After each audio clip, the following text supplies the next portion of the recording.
Social మీడియాలో తరచూ యాక్టివ్గా ఉండే వారికి పరిచయం అవసరం లేని పేరు మహాతల్లి జాన్వి. మహాతల్లి అనే వెబ్ సిరీస్తో ఎంతో గుర్తింపు దక్కించుకున్న జాన్వి ఆ వెబ్ సిరీస్ తర్వాత ఆమె కొన్ని మూవీస్లో నటించిన ఆమె పెద్ద గుర్తింపు దక్కలేదు. కానీ సోషల్ మీడియా ఇన్ఫ్లుయెన్సర్గా మహాతల్లి కానీ మంచి గుర్తింపు దక్కించుకొని సోషల్ మీడియా ఇన్ఫ్లుయెన్సర్గా వీడియోస్ చేస్తూ నెటిజన్స్ని బాగా ఆకట్టుకుందనే చెప్పుకోవచ్చు. అయితే జాన్వి సుశాంత్ అనే వ్యక్తిని ప్రేమ వివాహం చేసుకొని పెళ్ళైన 6 ఏళ్లకి రీసెంట్గానే తల్లి కాబోతానంటూ గుడ్ న్యూస్ షేర్ చేసుకున్నారు. తన ప్రెగ్నెన్సీ జర్నీని అంతా సోషల్ మీడియా వేదికగా అభిమానులతో షేర్ చేసుకుంటూ తన శ్రీమంతానికి సంబంధించిన కొన్ని బ్యూటిఫుల్ మూమెంట్స్ని కూడా షేర్ చేశారు. అయితే జాన్వి రీసెంట్గానే 12 ఆడపిల్లకి జన్మనిచ్చింది. తన కూతురికి మీనాక్షిగా నామకరణం చేసింది.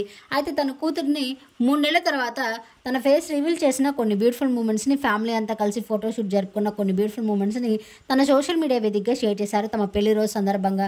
ఈ పెళ్లి రోజు తమకు ఎంతో ముఖ్యమైనదంటూ, అలాగే చాలా స్పెషల్ అంటూ, వారు ఈ పెళ్లి రోజుతో అమ్మా నాన్నలుగా పిలవబడుతున్నారంటూ చెప్పుకొచ్చింది జాన్వి. అలాగే తన కూతురు మీనాక్షి కూడా ఎంతో క్యూట్గా కనిపిస్తున్న కొన్ని బ్యూటిఫుల్ మూమెంట్స్ని మీరు ఈ వీడియోలో చూసేయండి. ఈ వీడియో నచ్చితే లైక్ చేసి నా ఛానల్ని ఇప్పుడే సబ్స్క్రైబ్ చేసుకోండి. జాన్వి కూతురు మీనాక్షిని చూసి మీకు ఎలా అనిపించిందో కామెంట్ చేయండి. Thank you.